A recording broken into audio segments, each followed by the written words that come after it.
வசனம் யோசுவாவிடத்தில் திரும்பி வந்து அவனை நோக்கி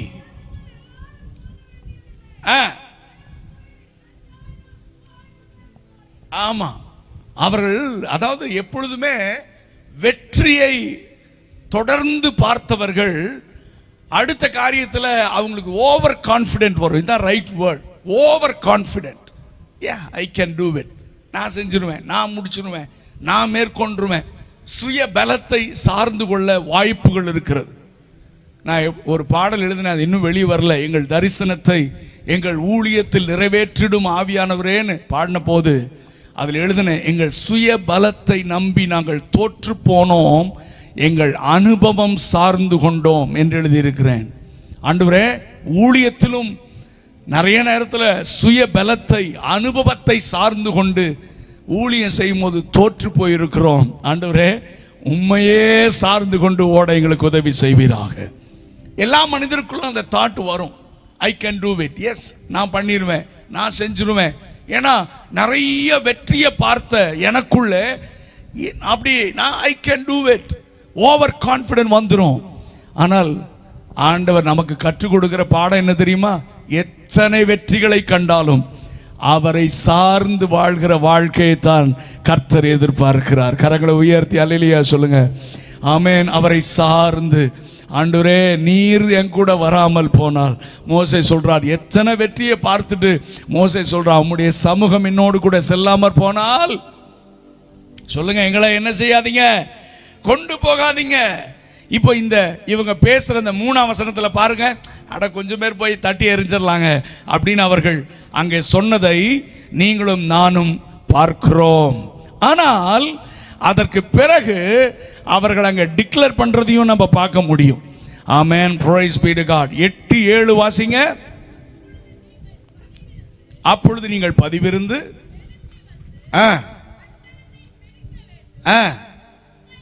ஆமா, உங்கள் தேவனாகிய கர்த்தர் அதை உங்கள் கைகளில் ஒப்பு கொடுப்பார். ஆமென். சோ தோல்வியின் நிமித்தமாக வந்த வெட்கத்தையும் கர்த்தர் மாற்றி அதே இடத்துல அவர்களை கீர்த்தியும் புகழ்ச்சியுமாக கர்த்தர் மாற்றினார். ஒரு அல்லேலூயா சொல்லுங்க பார்க்கலாம். தோல்வி நமக்கு கற்றுக் கொடுக்கிற பாடம் என்ன? சொல்லுங்க, தோல்வி நமக்கு கற்றுக் கொடுக்கிற பாடம் என்ன? கடந்த கால வெற்றியை வைத்து நிகழ்காலத்தை நகர்த்த முடியாது. ஒரு அல்லேலூயா சொல்லுங்க பார்ப்போம். அதுக்கு தான் ஆண்டவர் சொல்லியிருக்காரு, இடைவிடாமல் என்ன செய்யுங்க, சோர்ந்து போகாமல் என்ன செய்யுங்க.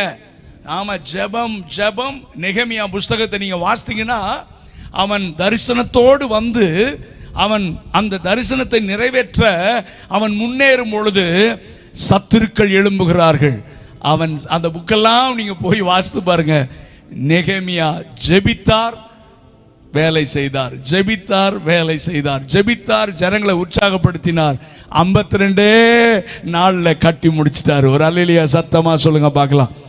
ஜெபமே ஜெயம். ஆமென். சோ கடந்த கால வெற்றிகளை சார்ந்து நாம் வாழக்கூடாது. Praise be to God. ஆண்டவர் நம்முடைய கையில ஒப்பு கொடுப்பார், கர்த்தர் நமக்கு உதவி செய்வார். ஆமென் என்று தேவனையே சார்ந்து நாம் வாழணும். இன்னைக்கு மற்ற அரசியல்வாதிகளும் மற்றவங்களும் அவர்கள் சுய பலத்தை சார்ந்து கொள்ளுகிறார்கள். நான் எப்பொழுதுமே சொல்லுவேன், 3M சொல்லுவேன், man power, muscle power, money power. சொல்லுங்க, man power, muscle power, money power. இதை வச்சுதான் மனுஷன் ஆட்டம் போடுறான். ஆமென். மேன் பவரும் திடீர்னு திரும்பி பார்த்தா அவன் பின்னால பெரிய கூட்டமா இருக்கும், ஆனா திடீர்னு அத்தனை பேர் காணாம போயிடுவான். என்ன ஒரு மாதிரியா சொல் பார்க்குறீங்க? மனுஷனை நம்புவதை பார், நாசியில் சுவாசம் உள்ள மனுஷனை. ஆமா, இந்த எலெக்ஷனுக்குள்ள எத்தனை பேர் எந்த கட்சியிலேருந்து எங்க மாறுறான்னு நம்ம வேடிக்கை பார்த்துட்டு தான் இருக்கிறோம். சாகிற வரைக்கும் உங்க கூட இருப்பேன், உங்களை சேர்ல உட்காராம ஆமா நான் போக மாட்டேனுமா, முதல்ல காலை வாரிட்டு ஓடிடுவான். ஹலோ, மனிதன் அப்படிதான். அதனால நம்ம மனிதனை சார்ந்து கொள்ள, கர்த்தரை மட்டும் சார்ந்து கொள்ளணும். கரங்களை உயர்த்தி அல்லேலூயா சத்தமா சொல்லுங்க பாப்போம். மேன் பவர் நம்பிட்டு இருந்தீங்கன்னா திடீர்னு கட்சி மாறிடுவான். அடுத்தது என்னது? Muscle power. பயங்கரமான மசில் பவர். ஆமா, ஒரு வயிறு கலக்குச்சுன்னா மசில் எல்லாம் காணாம போயிடும். ஒரு டயரியா வந்தா என்ன ஆயிரும்? பாடி பில்டர் எந்திரிக்க முடியாமல் படுத்துட்டு இருப்பான். மசில் பவரை நம்பாத. அடுத்தது மணி பவர். பெரிய பணக்காரன்லாம் ஒரே நிமிஷத்தில் ஏழை ஆயிடுவான். பணமும் நிரந்தரம் அல்ல. கர்த்தரை சார்ந்து கொள்ளுகிறவனையோ கிருபை சூழ்ந்து கொள்ளும். கரங்களை உயர்த்தி அல்லேலூயா சொல்லுங்க பார்க்கலாம்.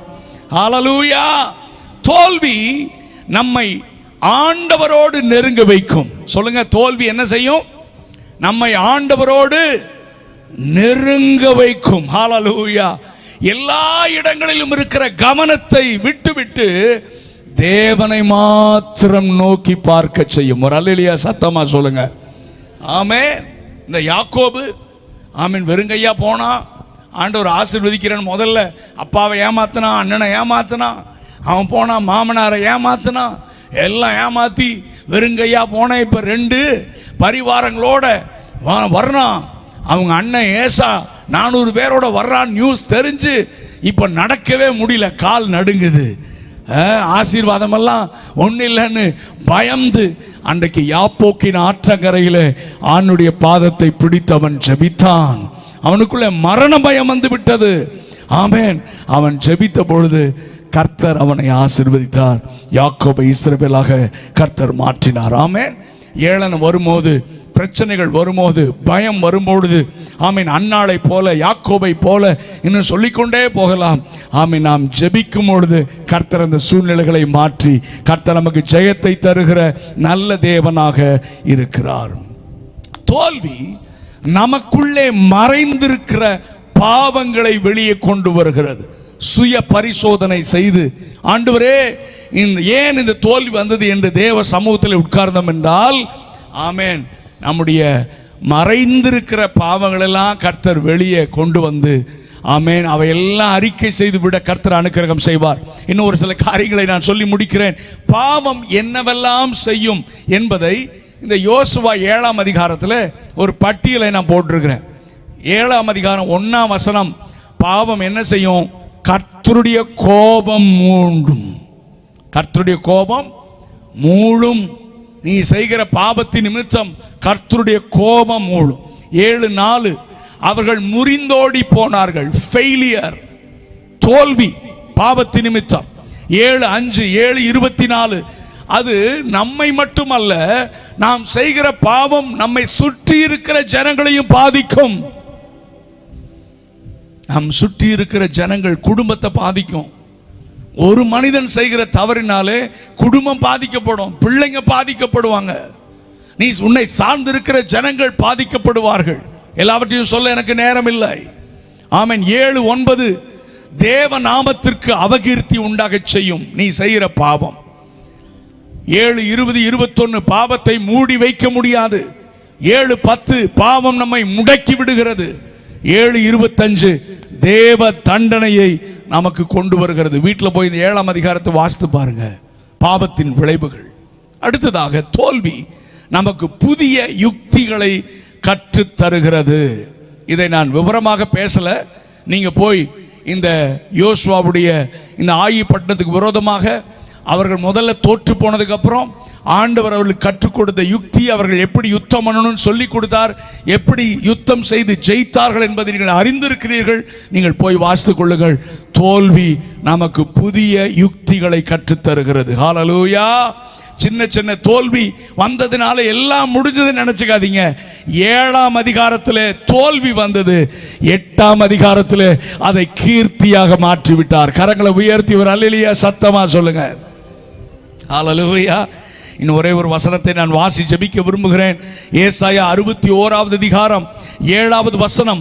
உங்கள் வெட்கத்திற்கு பதிலாக இரட்டத்தனையாக பலன் வரும், லட்சைக்கு பதிலாக தங்கள் பாகத்தில் சந்தோஷப்படுவார்கள், அது நிமித்தம் தங்கள் தேசத்தில் இரட்டிப்பான சுதந்திரம் அடைவார்கள், நித்திய மகிழ்ச்சி அவர்களுக்கு உண்டாகும்.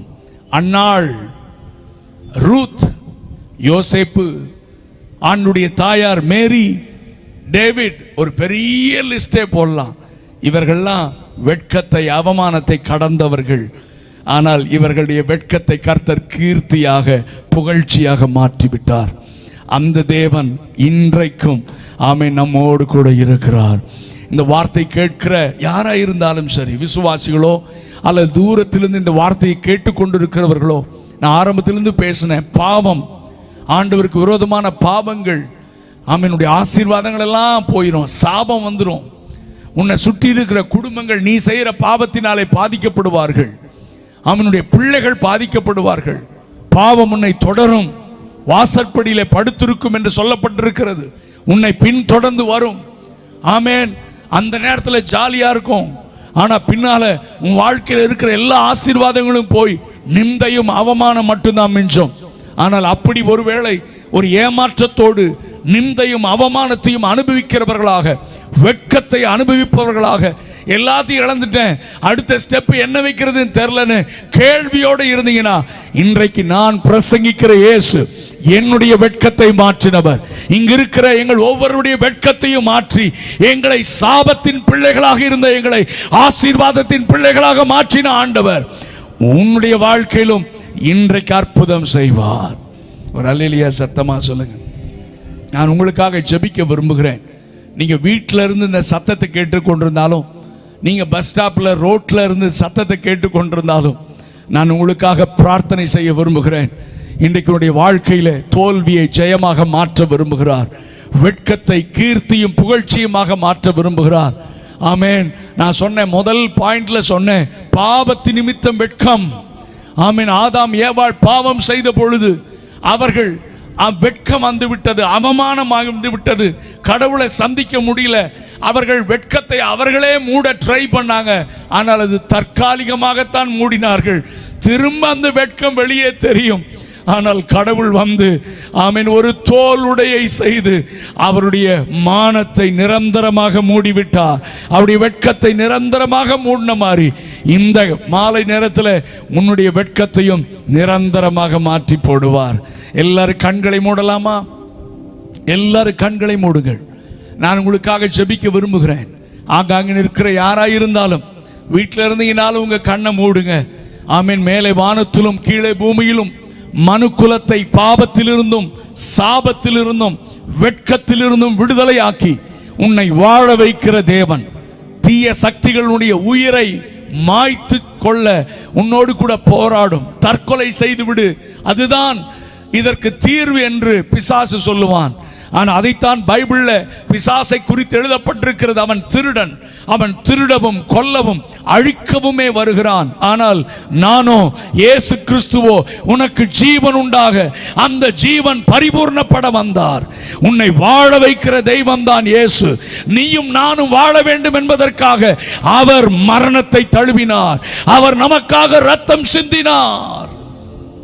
எல்லாரும் கண்களை மூடி இருக்கும் போது, ஐயா, நான் இதுவரைக்கும் இயேசு கிறிஸ்துவை சொந்த இரட்சகராக ஏற்றுக்கொள்ளல, ஆனா இன்றைக்கு இருளில் இருக்கிற எனக்கு, வெட்கத்தை அனுபவித்திருக்கிற எனக்கு, அவமானம், நிந்தைகள், எதெடுத்தாலும் தோல்வி, என் வாழ்க்கையே இருண்டு போயிருச்சியா.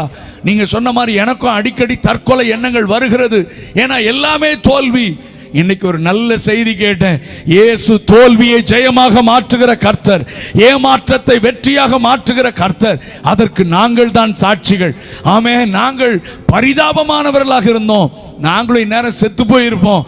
ஆனா இயேசு எங்க வாழ்க்கையில வந்ததுனால எங்களை வாழ வைத்தது மட்டுமல்ல, எல்லாருக்கும் இந்த நல்ல செய்தி சொல்ல எங்களை அழைத்திருக்கிறார். நான் உங்களுக்காக ஜெபிக்க விரும்புகிறேன். இயேசு எனக்கு வேண்டும். என் வாழ்க்கையிலும் வெட்கத்தை அவர் கீர்த்தியாக மாற்றணும். எங்களுக்காக, எனக்காக ஜெபம் பண்ணுங்கன்னு சொன்னா உங்க வலது கரத்தை உயர்த்தினால் நான் உங்களுக்காக ஜெபிக்க விரும்புகிறேன். ஆமென். தூரத்தில் இருந்தாலும் சரி, உங்க கையை மெதுவாக உயர்த்துங்க. கடவுள் உங்க கரங்களை பார்க்கட்டும். ஆமென். கைகளை உயர்த்தி, ஆமென், ஆண்டவரே இந்த மாலை நேரத்தில் என்னோடு கூட பேசுனீங்கப்பா. எங்கள் வெட்கத்தை எல்லாம் ஆண்டவரே நீர் கீர்த்தியாக மாற்ற போகிறீர். ஆண்டவரே 2025 நாங்கள் கடந்து வந்த வெட்கம், அவமானங்கள், நிந்தைகள், தோல்விகள் எல்லாம் இந்த 2026 ஜெயமாக மாற்றுகிறதற்காக நன்றி. எங்களுக்கு ஜெயத்தை கொடுக்கிற தேவனுக்கு ஸ்தோத்திரம்.